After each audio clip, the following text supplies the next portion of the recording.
সূর্য পৃথিবীর নিকটতম নক্ষত্র। সৌরজগতের আলো ও শক্তির প্রধান উৎস হল এই নক্ষত্র। শাস্ত্রমতে সূর্যের মধ্যে নিহিত রয়েছে প্রাণশক্তি। তার প্রখর তেজে ধ্বংস হয় রোগ জীবাণু। বিজ্ঞান পরিভাষাও এই তথ্যে সহমত পোষণ করে। তাই এই শক্তিশালী নক্ষত্রকে দেবতারূপে অর্ঘ্য দেওয়ার রীতি চলে আসছে বহুকাল ধরে। আর এই রীতি মেনে নিষ্ঠা ভরে ভক্তদের সূর্যদেবকে আহুতি দেওয়া, যা ছট পূজারূপে প্রচলিত, তার প্রত্যক্ষদর্শী হতে ক্যামেরা হাতে ছুটে গিয়েছিলাম কয়েকটি গঙ্গার ঘাটে। সেই ছবি এবং ভিডিওগুলি দেখতে দেখতে কিছু পুণ্যার্থীদের কাছ থেকে শোনা ছট পূজার মাহাত্ম্য ও তাৎপর্য নিজের কণ্ঠে তুলে ধরছি। সঙ্গে থাকুন।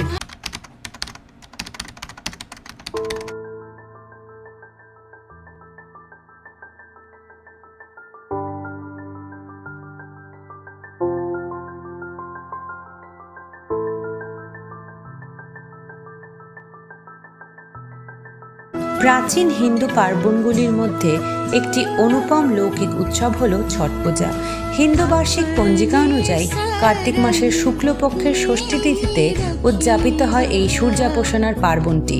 প্রচলিত কথা অনুযায়ী এই পূজা সূর্য এবং দেবসেনা অর্থাৎ মা ষষ্ঠী দেবীর প্রতি সমর্পিত, যেখানে তাদের এই পৃথিবীতে জীবনের স্রোত অনুকূল রাখার জন্য ধন্যবাদ জ্ঞাপন করা হয় এবং পারিবারিক সুখ সমৃদ্ধি, মনোবাঞ্ছিত ফল লাভের জন্য আশীর্বাদ কামনা করা হয়।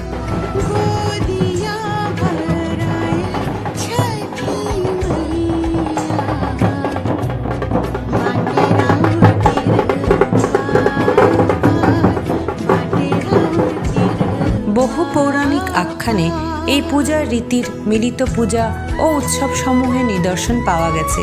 লোককথা অনুযায়ী সূর্য ও দেবসেনা অর্থাৎ ছট দেবী ভাই বোন, তাই ছট দেবীর সাথে সূর্যের উপাসনা অত্যন্ত ফলদায়ী মানা হয়। হিন্দু মহাকাব্য রামায়ণ ও মহাভারতেও সূর্যাপোষণার কথা উল্লেখ আছে। কথিত আছে 14 বছর বনবাস থেকে অযোধ্যায় ফেরার পর শ্রীরাম ঋষি ও মুনির আদেশে রাবণ বধের পাপ মুক্তির জন্য রাজসূয় যজ্ঞ করেন। ঋষি মুগদলকে আমন্ত্রণ জানানো হয়। ঋষি মুগদল মা সীতাকে গঙ্গাজল ছিটিয়ে পবিত্র করেন এবং তারই আদর্শানুসারে কার্তিক মাসের শুক্লপক্ষের ষষ্ঠী তিথি থেকে 6 দিন পর্যন্ত মা সীতা সূর্য পূজা করেন। অন্যদিকে মনে করা হয় সর্বপ্রথম সূর্যপুত্র কর্ণ সূর্যের পূজা করেন। তিনি প্রতিদিন কোমর পর্যন্ত জলে দাঁড়িয়ে থেকে সূর্যাপোষণা করতেন ও অর্ঘ্য দিতেন। কথিত আছে সূর্যের আশীর্বাদেই তিনি মহান যোদ্ধা হন। এমনও উল্লেখ আছে যে পাশা খেলায় পঞ্চপাণ্ডব সমস্ত রাজ্য হেরে গেলে দ্রৌপদী ছটব্রত পালন করেন এবং পাণ্ডবেরা নিজেদের রাজ্য ফিরে পান। ঋগ্বেদেও সূর্যের উষা ও অস্তকালের আরাধনার কথা উল্লেখ আছে। এক পৌরাণিক কাহিনী অনুযায়ী রাজা প্রিয়ঙ্বদ নিঃসন্তান হওয়ায় পুত্রলাভের উদ্দেশ্যে যজ্ঞ করেন এবং মহর্ষি কশ্যপ প্রিয়ঙ্বদের স্ত্রী মালিনীকে পুত্রলাভের উদ্দেশ্যে প্রসাদ হিসেবে পায়েস প্রদান করেন এবং রাজার পুত্র সন্তান হয়। কিন্তু দুর্ভাগ্যবশত সেই পুত্র মৃত হিসেবে জন্ম নেয়। প্রিয়ঙ্বদ শোকে দুঃখে প্রাণ ত্যাগের সিদ্ধান্ত নিলে ব্রহ্মার মানসপুত্রী দেবসেনা প্রকট হন এবং রাজাকে তার পূজা করতে বলেন। এরপর রাজা ষষ্ঠী পুজো করেন ও এরপরই তার পুত্র লাভ হয়।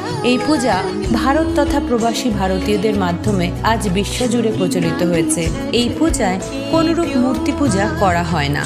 4 দিনের এই ব্রতের প্রথম দিনকে বলে নাহায় খায়, অর্থাৎ প্রথম দিনে ব্রতধারী বাড়িঘর পরিষ্কার করে স্নান সেরে শুদ্ধাচারে নিরামিষ আহার ভোজন করেন।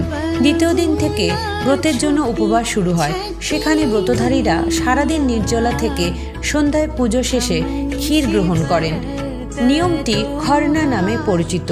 ব্রতের তৃতীয় দিনে কোনো নদী বা জলাশয়ের ঘাটে অন্যান্য ব্রতের সাথে অস্তগামী সূর্যকে অর্ঘ্য অর্থাৎ দুধ অর্পণ করা হয়। ব্রতের চতুর্থ অর্থাৎ শেষ দিনে পুনরায় ঘাটে গিয়ে উদীয়মান সূর্যকে পবিত্র মনে অর্ঘ্যদান করে উপবাস ভাঙা হয় এবং প্রসাদ রূপে বাঁশ নির্মিত পাত্রে গুড়, মিষ্টান্ন, ক্ষীর, কলা, ঠেকুয়া, আখ, মিষ্টি, লেবু প্রভৃতি রেখে তা সকলকে বিতরণ করা হয়। বর্তমানে এই পূজা সার্বজনীন রূপ পেয়েছে, যেখানে বিভিন্ন ভাষাভাষী ও ধর্ম সম্প্রদায়ের মানুষ এই পূজার মনোবাঞ্ছিত ফল লাভের মাহাত্ম্য উপলব্ধি করে এই পূজায় যোগদান শুরু করেছে।